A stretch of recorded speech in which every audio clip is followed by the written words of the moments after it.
got good news, man. Do you? I love good news. Yeah, Yeah.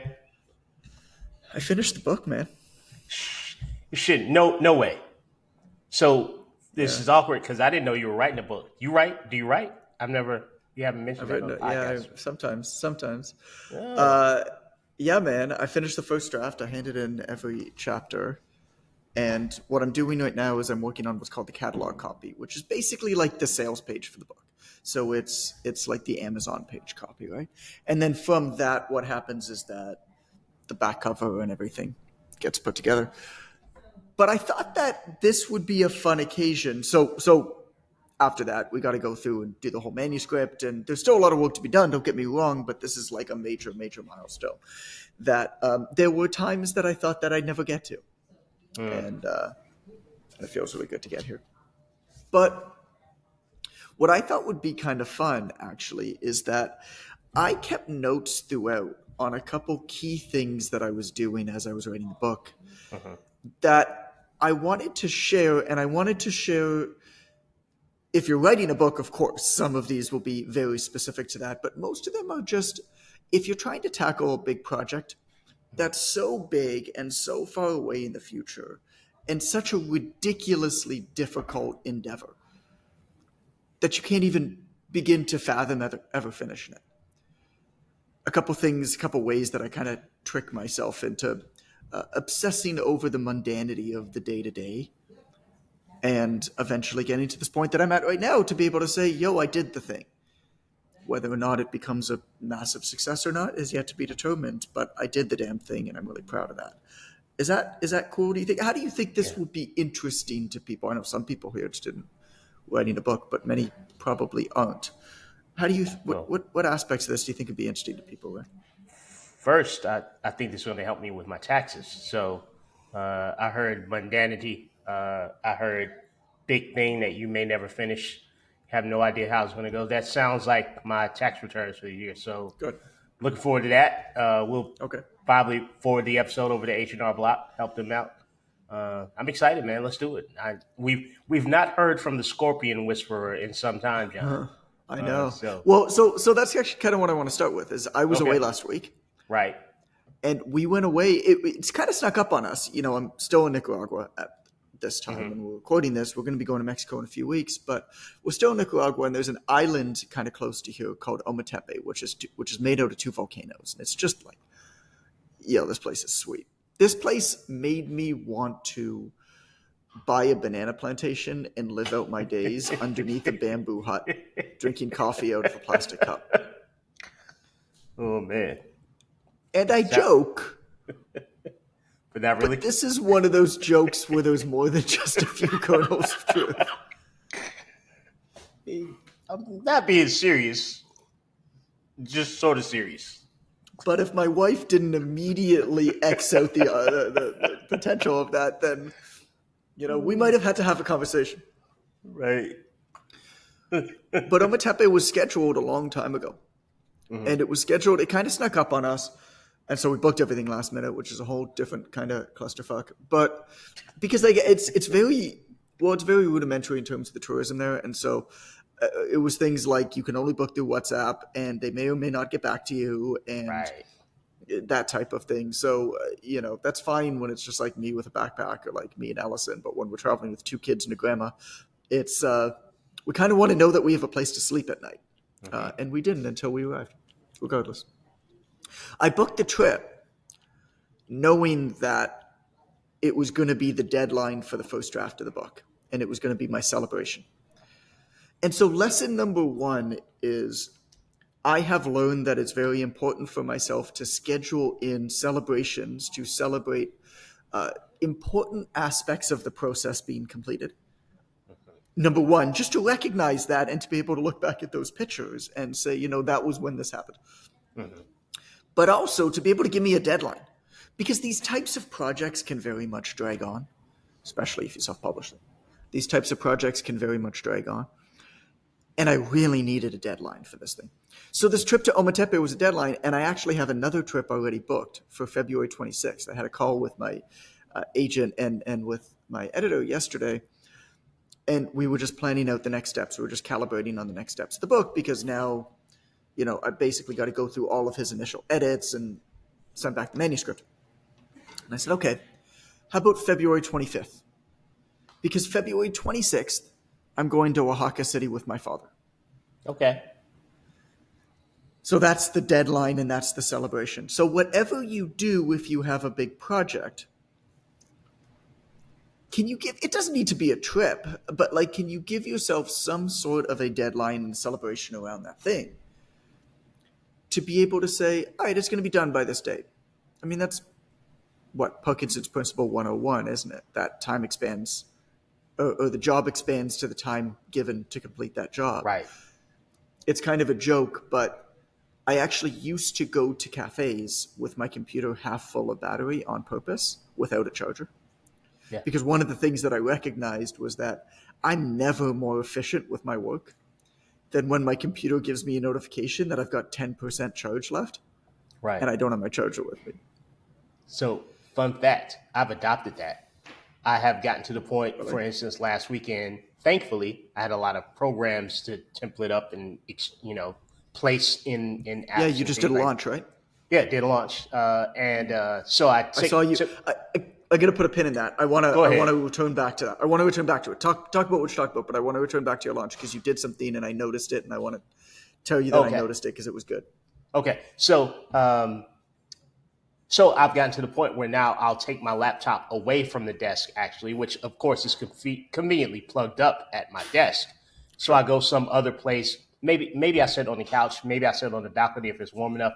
Sans battery charger, because you're right. As you start to get those indicators on Yep. your laptop, fingers move a little bit faster. You get a bit less distracted. You don't see all the squirrels and birds that you would normally see. It's a great way to focus you. So what would normally take probably 2.5 hours, boiled it down to like 45 minutes. So I love it, and I also love the celebratory act because you've instituted that in the OTM as part of the launch now. Is after launch in specifically finding some way to celebrate this arduous task. If you do it right, it's Yeah. difficult, it's time consuming, up front, so you can celebrate. So I love that. But let's go back to the pen, John, because I like when Well, you put a pen in I things. think it's really important. I will go back to the pin and what you did so great that I noticed, but I do think that it's really important. I mean, there's so much lip service to the importance of process and systems over goals, Hmm. and I agree with it. But it's kind of one of those things that makes for really, really good tweets that is really shareable, and everybody tweets, and then it's like, okay, but what do I do with this information? Hmm. I get that I'm supposed to do, I get that I'm supposed to celebrate the process. I get that I'm going to obsess about my systems. I get that I'm supposed to get a little bit better every single day. I get it. I buy into that, but I'm still not doing it. Right. So, How do you so practically do it? I'm still not practically doing it. Yeah. And what I've realized over time is that not everything needs to work. In fact, most things, even if you do them right, are not going to work. But you only really need one, maybe two, like actually over the course of your life Yeah. to work well. I wrote one book when I was 24 years old called Ignite the Fire. That book worked really, really well. It continues to work. I've written Good book. 10 books since. None of them have worked particularly well. They haven't worked badly. Some of them have sold 30, 40, 50,000 copies, Right. but nowhere close to what Ignite has done for my career Right. and nowhere close to the return on investment. I mean, take the obvious choice book that I'm writing right now. I got a very nice advance. Hmm. So I got an advance that's more than most people make in a year. Hmm. Great. Super grateful for that. It's actually still, and this is insane if I think back to like my 20-some-year-old self writing Ignite the Fire when $7,500 for an editor was like the most insane amount of money that I could ever think about. Right. But it's actually, the advance that I got is a completely insignificant sum to the bottom line of our business. Hmm. It makes no difference. But and so the book will have to do exceptionally well. Like not just sell 100,000 copies, like sell 500,000 to 1,000,000 copies. Mm-hmm. In order for me to come close to recouping the opportunity cost of other things that I could have been doing in the time that I've been writing it. I mean, I'm a year and a half in. This book's coming out January. What did they say? The 2025, release right? date? 25? January 14th, 2025 is the release date. So it's going to be 2.5 years, 2.5, almost 3 years, since I started this, and it is very much my priority. It has to be. Project like this has to be. If you're going to write a book, you write a fucking book, or you don't do it. The final chapter of the Obvious Choice book is called Wells and Minnows. We've spoken about that philosophy on this podcast before. Make it expensive or make it free, but also it's a life philosophy as well, which is do the thing or don't do the thing. Both are fine. Anything in the middle is not. If you're going to decide to do something, you do that thing. You show up or you don't show up. You don't dip your foot half in the water No until you half-assing. dip the tip. Until you dip the tip and then go all the way I in. knew it was right? coming. I knew. I was You knew it was waiting coming? on it. Still the Not best enough. metaphor I think I've ever come out with. No. But You tiptoe into the water on those little steps, getting down into that pool that's 78 degrees, so like not cold, but like not warm. You know what I'm saying? right. And it just like you kind of it's hitting your thighs. You're like, I can do this, and then the second it dips your tip, you just jump. That's a You're like, I'm metaphor all for in. taking action. Well, that's the point that you hit where you're like, I Yeah. gotta be all in, or I'm Yeah. getting the hell out of this pool. Like I can't continue this process of slowly going in now. It's become too painful. This is unfortunately true, and tragically, the listeners have had to hear this analogy on purpose. Like it's okay when it's an error, but you meant to say that this time, and I don't. I'm not sure that I'm comfortable with it. Also, Yeah. you have still not gotten around back to the pen where you congratulate me for my awesomeness. No, I I'm haven't. only listening for that part, so I can start eating This snacks. is a very reflective conversation Yeah, for me. I just want to This zone is out. less of a tactical one. This is a very reflective of Yeah, just. I mean, this is me almost stoic. Like, I did a hard fucking thing, you did. dude. Like, this book is the hardest thing that I've ever done in my life. That's what she said. Well played. Thank you. Still on top of things. It was around here. the majority of this book was written before the sun came up. Sheesh. I'm up at 4:45 every single morning, Monday through Sunday. Now, Right. let me ask you a question about John, if I can. Is it the cognitive function that's so advantageous for you at that time, or is it the quiet or is it a combination? It's a number of things. I found that, yes, my brain seems to work best in the morning. Now, I don't know if that's because my brain actually works best in the morning, or what I do is I will review my stuff right before I go to bed. And then my brain works unconsciously Right. through it overnight. And then when I sit down in the next morning, so I don't know if my brain is working better or my brain has had time to unconsciously process some of the problems Right. that I'm trying to solve at that time, devoid of any distraction. By the time 9 a.m. hits, I mean, anybody who's a parent knows this. By the time 9 a.m. hits, I'm calming down a circus in my house. Yeah. You want to know what happened last night?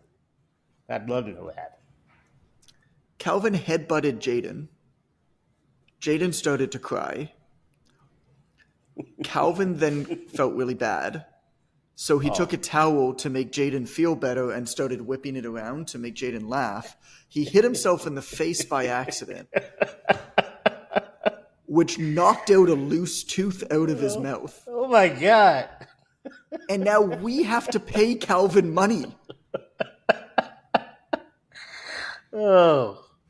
I've seen So this episode of Three Stooges, by the way. I remember I this one. don't know who came up with parenting. But if anybody has their email, I'd like to write them a strongly Oh my worded God. letter. Oh my gosh. It's just chaos, right? And I love it, and I wouldn't have it any other way. But in the mornings, by the time I can't focus on things Right. with the business or with the family the same way once the rest of the world is woken up. Mm-hmm. And anyway, Yeah, going back to the pin in your business, you just did a launch, which is great. did What I launch. noticed was that you publicly announced when you were full. Absolutely.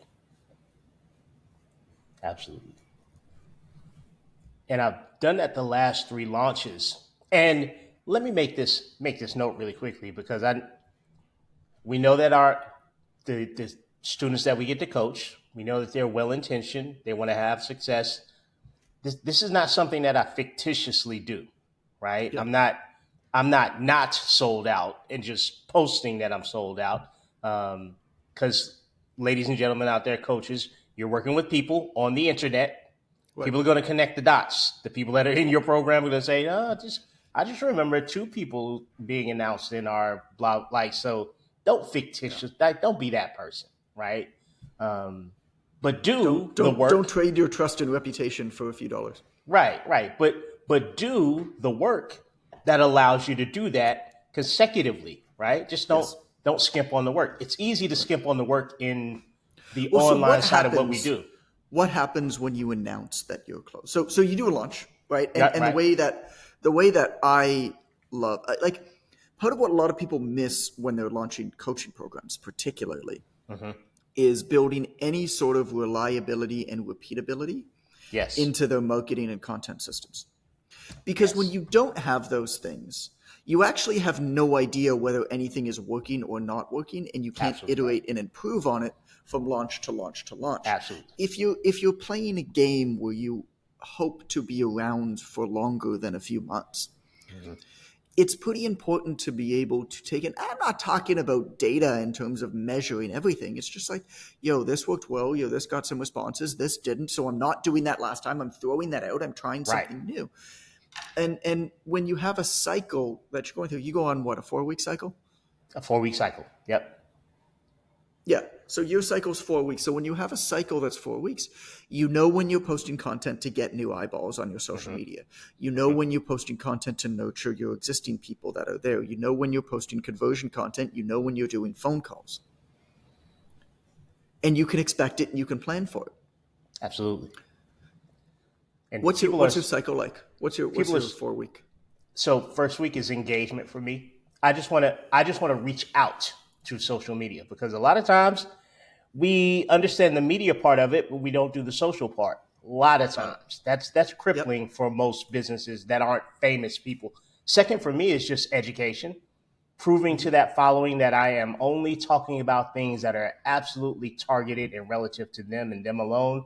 Third Yep. week for me, I usually do some sort of split of social proof, like if you sent me a book that I contributed a line to and you marked it with a horrible sketch on a post-it note in the book, I may share that. So people say, It's going to be worth a lot of "Oh, money one day. It's going to that's be worth right. a lot of money It one could day, right?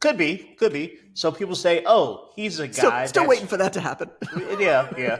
Uh, I'll take what I can get, John. Yeah. But I want people to know that I intend to be in this business, and it means Yes. something to me. For me, Yes. that's what social proof means. I'm not a Sure. fly by night, Rennie You're not as butt seen in bag. some nameless magazine or Right, whatever it is. right. So, and then the fourth thing is the enrollment for me. So Sure. most people, like Asking people to John, put up their hand and giving them a deadline to put up their yeah, hand. yeah. And Right. most Okay. most people, like don't like the monotony of things, but that's where the magic is. Ooh, that's a good line. The magic is in the monotony. The magic's in the So monotony. Yeah. when you do it repetitively, as you just said, you get clues as to, well, this, Yep. and like you said, I don't have a data processing farm that Yeah, takes but you know everything what and works. You know what doesn't work. yeah, I just know what works and I know what doesn't. So doing that repetitively allows you to get better at doing it. But the other thing is, and this is where I think people don't see this, and I'll be quick about this, Sean. I think people don't understand how much monotony helps the consumer. Because Yes. every December, what's Coca Cola going to do? They're going to shove them damn polar bears down your throat. They're going to be Yeah. sitting at the North Pole drinking their Coca-Cola, and you expect them every year, right? There's just certain things that build brand awareness, not just in what you would look at to be branding, like colors, blah, blah, blah, but in methodology, right? Yeah. So people see so much that if you can give them something that they're able to connect from one time to the next time, they Yeah. start to build a little bit more of that know, like, and trust. They Well, they realize, know oh, what to that's that expect. image. Yeah. That's that I image think from about last it. month. I think about it in terms of expectancy and reliability. Absolutely. And Absolutely.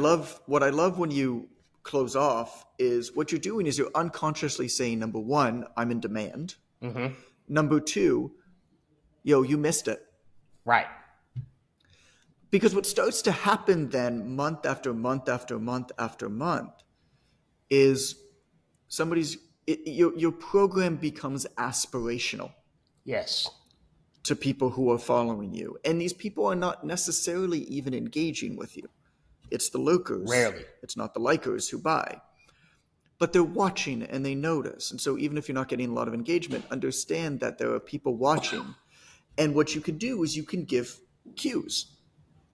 And you can start to communicate things about you and your business. And so I love saying, hey, I'm full. Yo, we'll be doing another enrollment in 4 weeks. Yes. Hope that you're ready then. Sorry you missed it this time. Hope that you're ready then. If you are, it's going to start on this date. Maybe book it off in your calendar. I'll put an announcement here, but you can also just send me a message, on that date. Absolutely. Absolutely.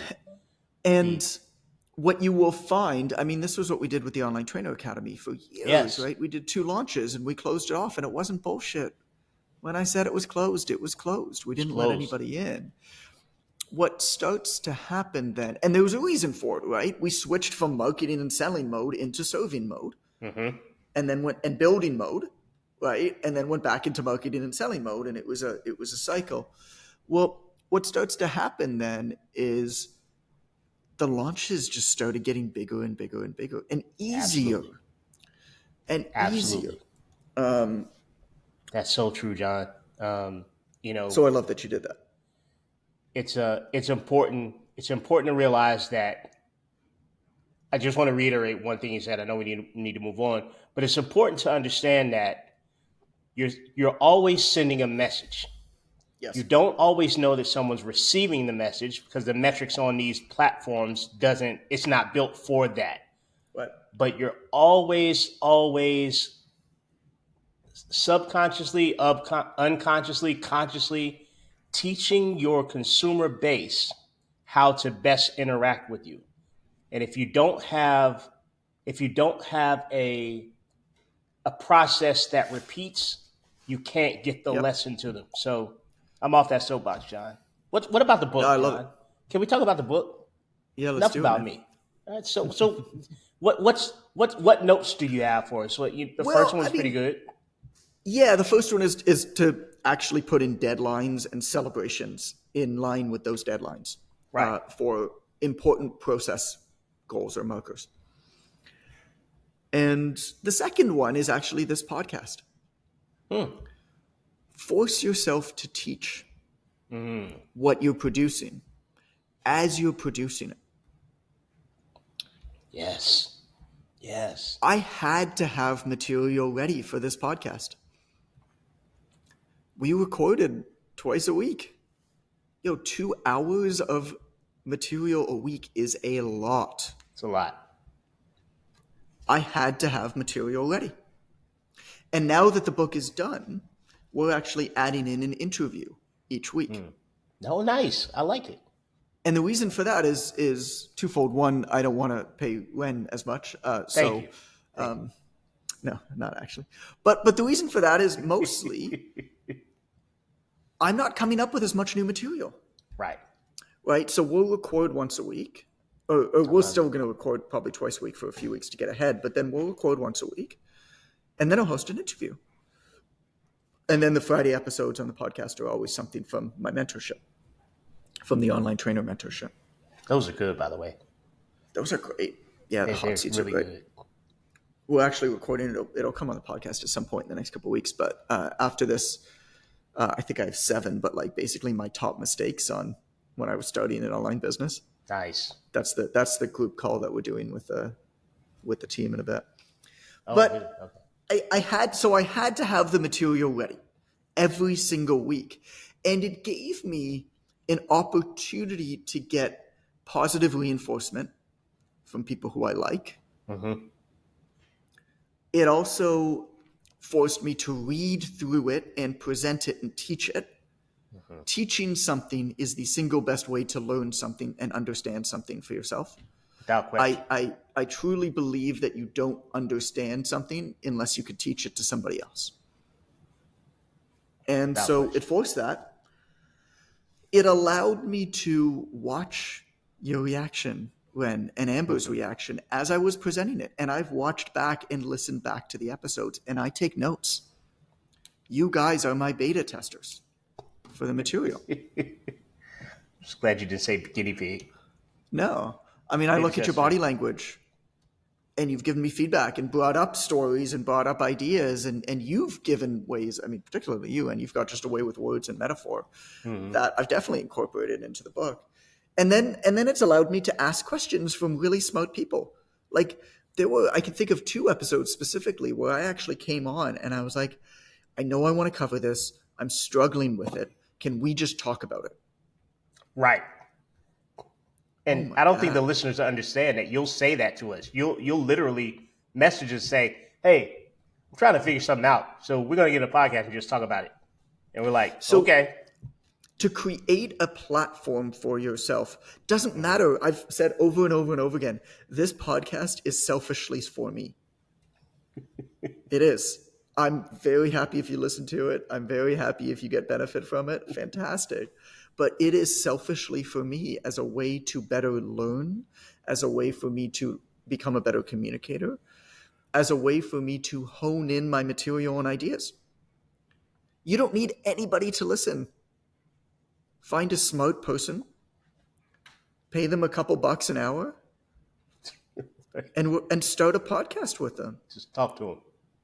Just talk to them and say set times and don't miss it Yeah. Uh, and uh, force yourself to present material at that time. it it could literally be called thinking out loud with Jonathan Goodman, because a lot of these episodes, Right. basically what we were doing, just thinking out loud, like brain, mouth, go. We came up with the name of the book and the podcast on this podcast. It That still was says we're awesome. recording with Riverside. The name of the Riverside recording is still the Goodman Show. Right. The name of the links when in our calendars is still the Right. Goodman Show. We haven't changed it. We just don't Okay. operate that way, John. It's not what we do. So the next piece is more specific to, I mean, book writing, but really just content writing and communication. Hmm. And I talk about this with content a lot, which is whenever you want to say anything, whatever point you want to make, find the story. Hmm. Find a story. The best stories have heroes, and every hero has a villain. Hmm. Really, it's a game of finding the best story, I think. And the story might come from your life, might come from your experiences, might come from people that you work with, your customers, 100%. Those can be wonderful. I talk about those. I talk about stories with my family. But for the book, a lot of what I was tasked to do, what I tasked myself to do, was just find really good, unique stories. And what was interesting is all of the suggestions everywhere of like how to find good stories if you like Google it is like, hey, use this AI tool, use ChatGPT, use Perplexity, which is a AI search engine or whatever. You can put in any question. And I used it once or twice just to see what it would bring up. And I was like, yeah, I'm just never using this. Like my process is so slow and it's so inefficient. And I think that that's what's going to make us stand out. You don't need another person telling you the same story you've heard 10 times about Steve Jobs or Warren Buffett. Right.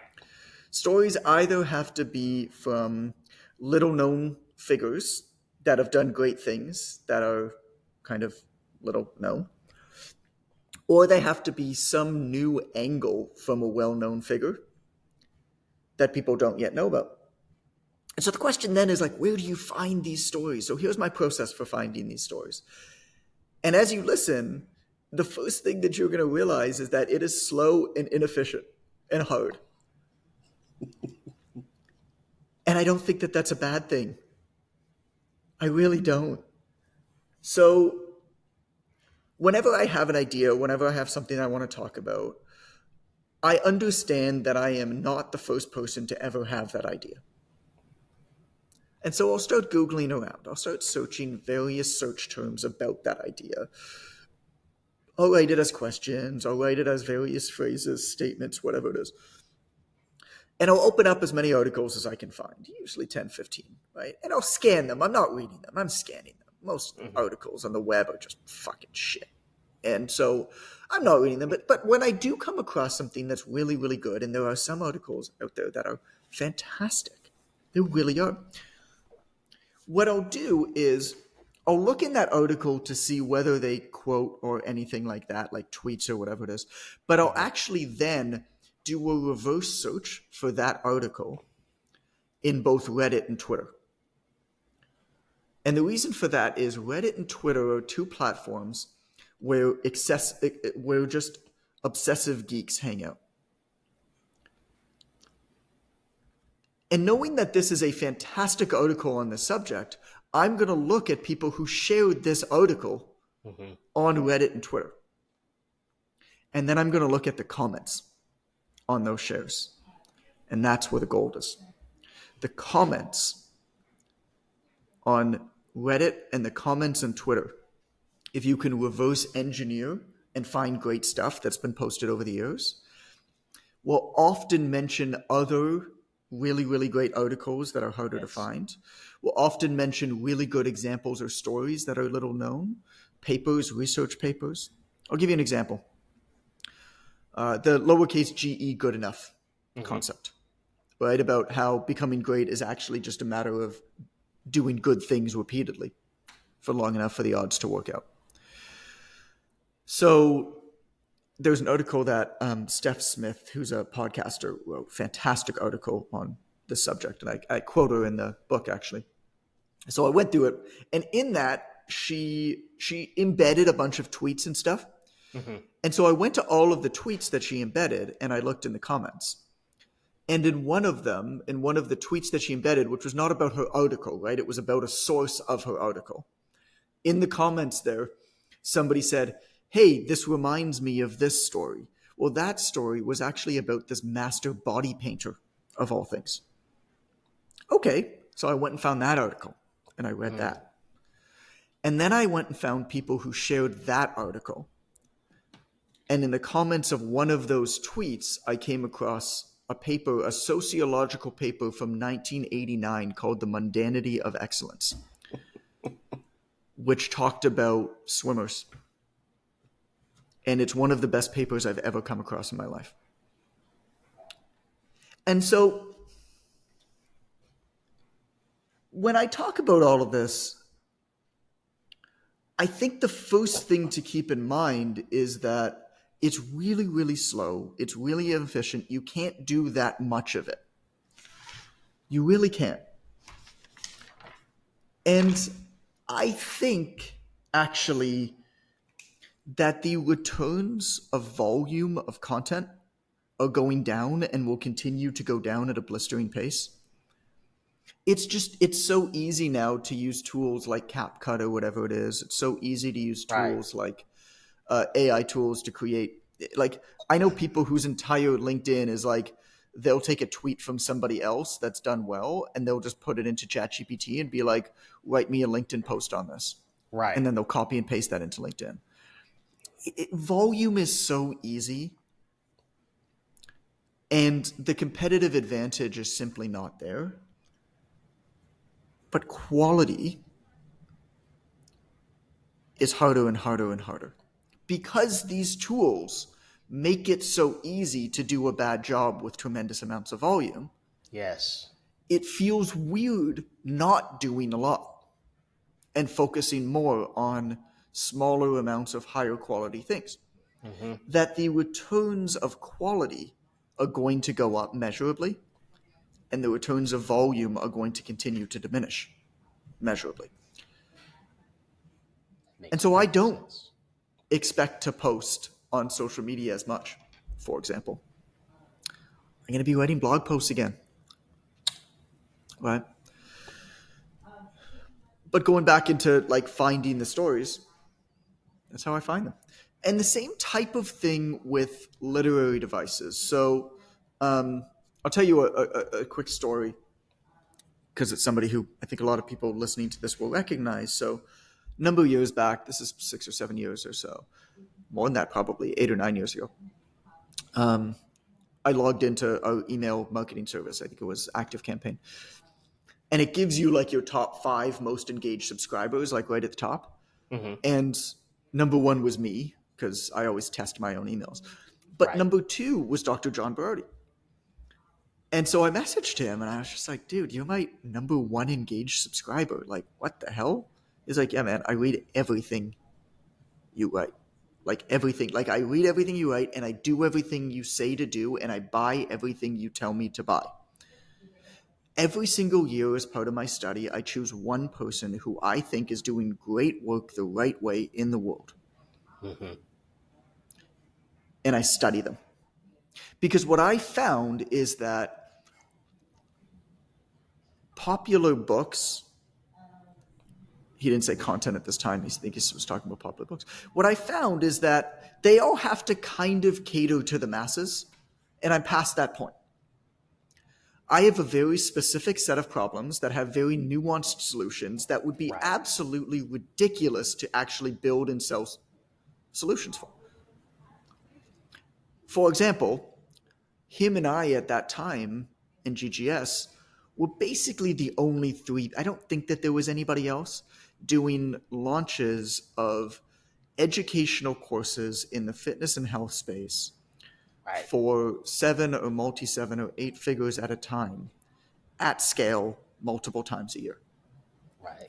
There's a very specific set of very unique challenges that comes along with that. And I won't bore you with all of them, but when you have that type of a volume of a pre-sale list, when you have a condensed amount of time with that much traffic in that condensed time, when you are opening and closing a thing and you need to make sure your communications align, there's a very specific set of problems that arise. Customer service is one of them. How do you possibly have, for the entire rest of the year, you don't have much customer service requirements, and then twice over the course of a year, you have a massive influx of inquiries? Right. Right. How do you train, right? The and bring on and pay and everything. So anyway, so I do that with books. I I created a huge swipe file. I use Asana, you can use anything, but I created a huge swipe file where I basically looked for literary devices that most people probably don't notice when they read, that solve a very specific set of challenges with this big, audacious project that I'm taking on. Hmm. And I looked for specifically books that have performed exceptionally well in the market. Like, you don't necessarily know whether a book sold millions of copies, but like, you can usually figure it out pretty quick. And if they don't sell millions, like every book that I'm looking at has sold hundreds of thousands and is basically a category defining book. Okay, so you know that. So you know that these things have been proven in the market. Right. It's not just somebody on social media saying, hey, look at me, I made whatever, this amount of money. And so in my book, I know that the ideas are there. There's big idea statements. So in the introduction of the book, I picked up a copy of Men Are From Mars, Women Are From Venus. Hmm. Talk about a category defining book. I'm not that interested in relationship dynamics, but clearly that guy in a very competitive field has been able to communicate about this thing. And his introduction was so dialed in. Oh my God. so dialed in from a copywriting standpoint. This thing is incredible. Well, most people don't notice that, but I'm looking for those things now as I'm reading. Right. So I'm taking pictures, I'm swiping how he's making these idea statements. I'm swiping how he's telling these stories quickly in a way that is not combative, but makes you realize via your own inner dialogue that, hey, man, I've got a problem. So there's the idea statements. How do you start and end a section? Morgan Housel in The Psychology of Money starts and ends sections about as good as anybody I've ever seen because he's a blogger. And blogs do a phenomenal job starting and ending because they have to. They have to. So I pull a bunch of his starting and ending formulas, call it, and I'm emulating them. How do you transition from one idea to another idea or section to section? James Clear adapts quotes. Like a lot of the success that he's had has been basically finding the most famous quotes in the world and just putting his words and his ideas into that same framing of that quote. Changing them. Right? It's not hard to do. There's nothing wrong with doing it. You're not stealing the quote. Pacing. Ryan Holiday is some of the best pacing in a book to be able to guide the reader. And then what I think a lot of people miss. So a lot of I was having a conversation with a friend of mine the other day who's writing a book as well. And he's never read fiction. He's like, I've never read a fiction book as an adult. I was like, your book's going to be shit. Straight up. And I gave him some recommendations to read fiction.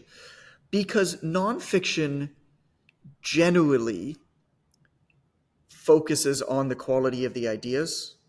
Fiction focuses on the quality of the writing. You need both. The metaphors.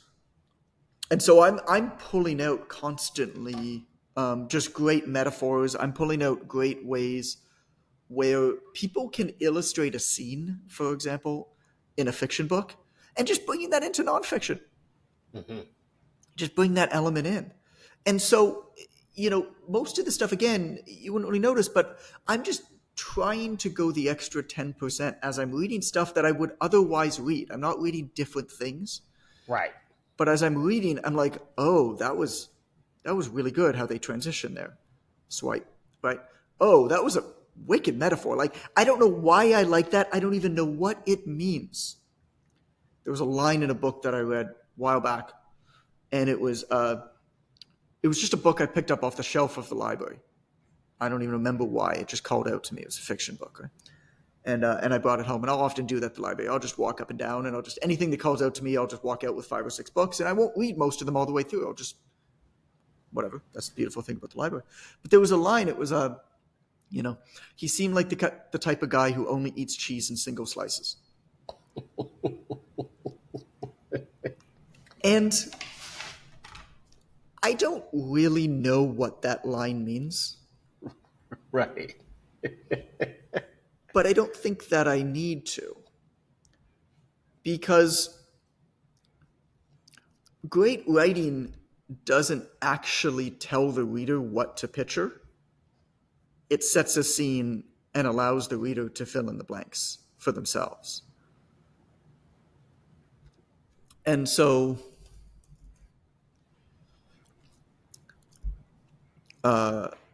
this is the first chapter of the book. Maybe you've just finished college, or maybe you decided not to go.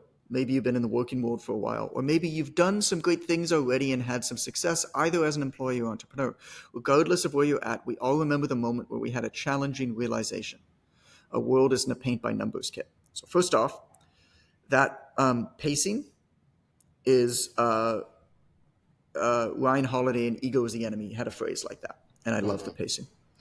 As young people, we're told what to do, how to think, and when to show up places. Success is simple to understand. Good grades are good and bad grades are bad. Then we grow up and realize that life isn't best lived by the kind of guy who only eats cheese in single slices. The rules aren't black and white, more grayish. See, So it's got a film noir vibe to it. For uh, me. But you think about like what I'm saying there, right? It's not anything that nobody said before, and I think that that's the Right. misconception is that to think that you're going to actually say something that is brand new.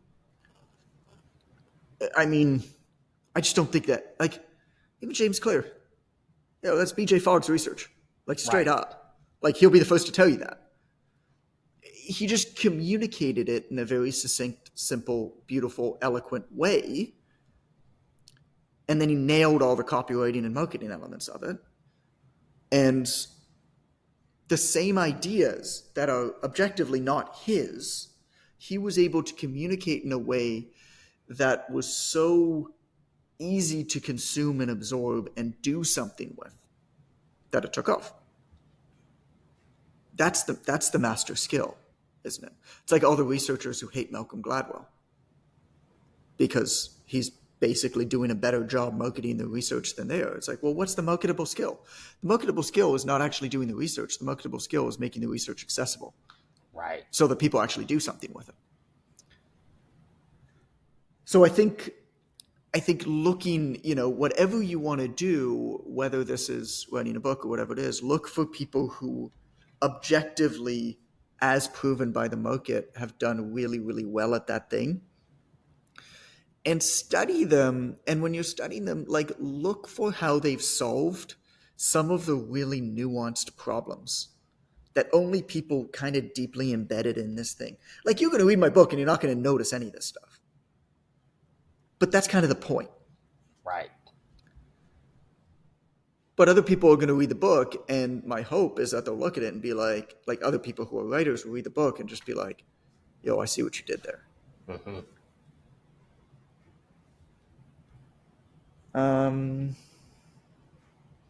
I don't. Oh, and then the final thing, the final piece of it, here, I'll end with this one, is that this book started out as a result of me being so unbelievably frustrated having conversations with our community. Mm-hmm. It really was. I mean, this book started out as actually this book originally was going to be a book for coaches that are just straight up focusing on the wrong things. Right. They're asking questions like, hey, how do I build my social media, get clients? It's like, yo, you've got 2 clients, you need 10. You shouldn't even be on Instagram.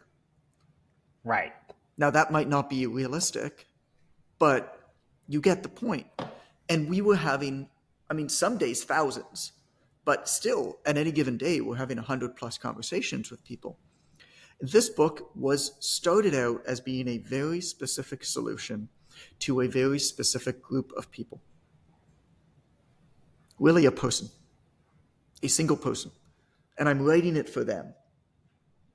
Very niched.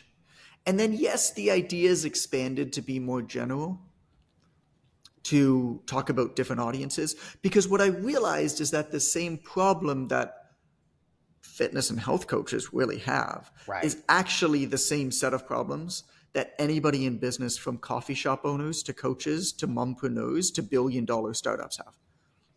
It's actually the same set of problems. Yes. And it's actually the same sets of marketing technologies that are leading them astray. I was going to say that, John, as you said, it expanded. I was going to say I disagree. I was I don't think it expanded. I think there was a realization that it encompassed more than just Yes. our niche business. It's really universal concepts. Yeah. Well, your background is in sales and Yeah. insurance. And, Amber has a background in retail, and it's all the same, right? Mm-hmm.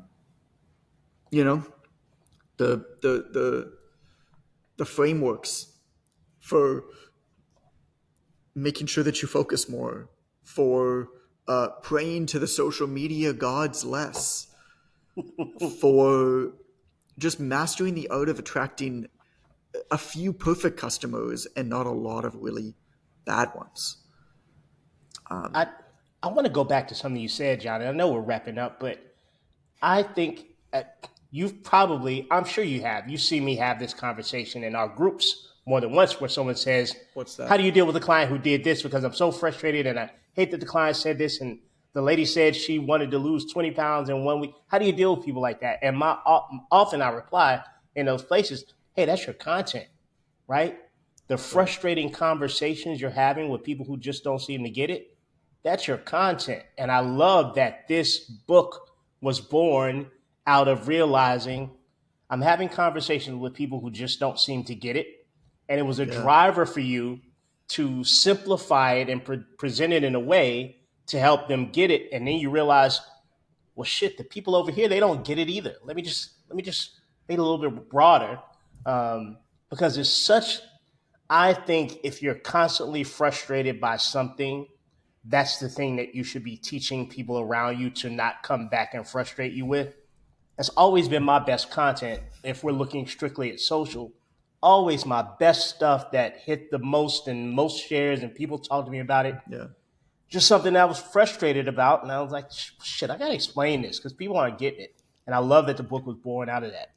There's a letter, 1954, the American president, Harry Truman, wrote a letter to somebody named Mr. Taylor that said, "Your question will be answered in the book which I am getting ready to publish as soon as possible."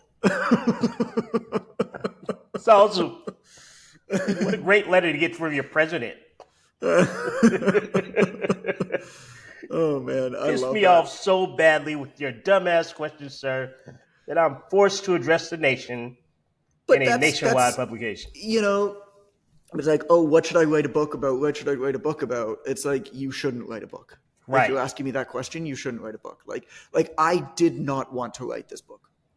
I really didn't. God, it's hard, man. Holy shit, it's been hard. I have sacrificed so much for this thing. And to think that I ever might do this again right now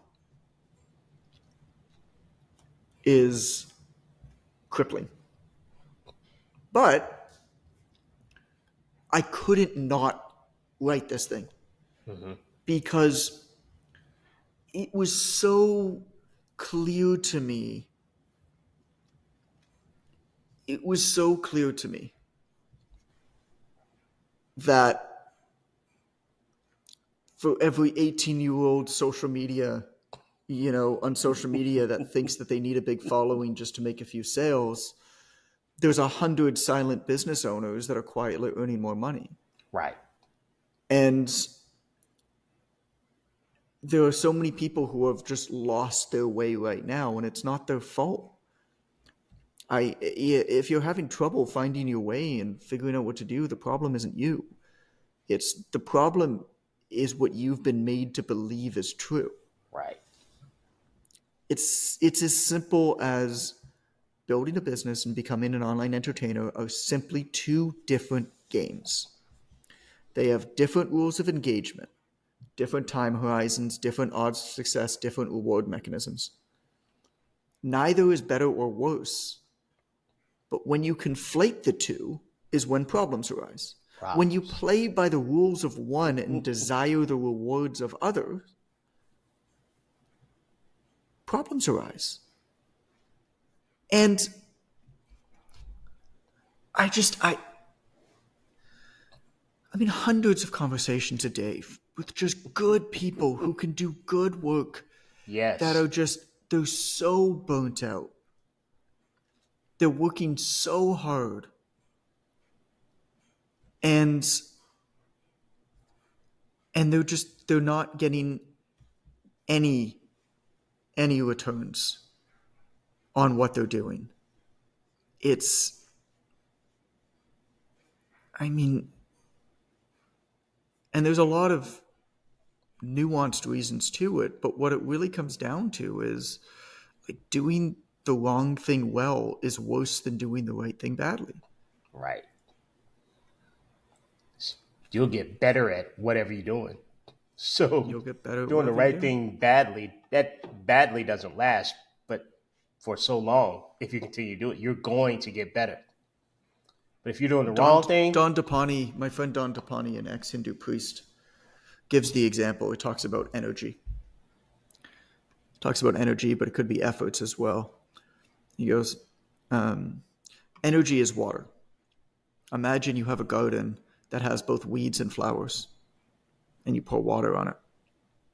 The water doesn't differentiate between the weeds and the flowers. It grows whatever it touches. It's your job to only pour the water on the flowers. And that's good. Yeah, he's a smart guy. Very wise guy. Nice. Talk about some stuff. Let me find another episode. Well, I tell you, first of all, Don DeFonte's not one of those guys that eats a single slice of cheese at a time. I tell you that right now. No, he eats. He enjoys life. He enjoys life. I've spent some good time with him. He enjoys life. He's good. He's got a block of Gouda. It's Okay. going all in. I found an episode. All right. That's the pod. Thanks for listening. It's a little bit more personal. I'm very reflective right now. I'm going to take some time for myself, I think, in the next couple of days too, and just kind of process what's happened in this last year and a half. It's like you just got out of a car wreck. You were uninjured, but you need to sit on the curb for a little while. I feel like I just got out of like a 30-round jiu-jitsu match, and I'm just like, I just don't want to be hugged anymore. Oh, that's awesome. Oh. So we're going to get going for today, but if you are looking for another episode to listen to, check out episode 162. Thanks, Ren. Check out episode, get yourself an MC Tuck like this guy. Check out episode 162. It's called The Process for Reliable Success. Kind of a bland name, but it's about some of the stuff that we talked about near the end of this episode. Mm-hmm. Not fads, not tactics, right? What is reliable? Where if you keep doing this thing, it's going to work. Right. And it may not work as big as it might otherwise work. Like, I think that's the misconception of the obvious choice philosophy is not about getting as rich as possible. It's about getting enough, whatever that means to you. A lot of the really risky stuff, a lot of the really fly-by-night tactical stuff can possibly make you richer than what I philosophize about, than what I teach, the frameworks that I teach in this podcast and in the Obvious Choice book that's going to come out. But it also might not work, and if it doesn't work, you're kind of left out on a lurch. Right. And I've decided that 37 plates of pasta is enough, and I don't need a 38th for me. But you might decide that you want to take a shot at becoming absolutely stinking positively rich. In which case, you're going to need to take bigger risks, which does have bigger odds of failure. Right. The obvious choice stuff that I teach works, and it works reliably. And it will work big enough for you to have a great life. But you might not become the type of person that somebody's going to write a book about because you had $1 billion exit for a company. I never will be that person. I have no desire to do it. But I get that other people want that, and I think that that's totally fine. I don't think anybody's crazy. So episode 162 is a process for reliable success. Hope that you enjoy it. I guess I got to push the button now, right? John, push the button. We're done here. Bye-bye.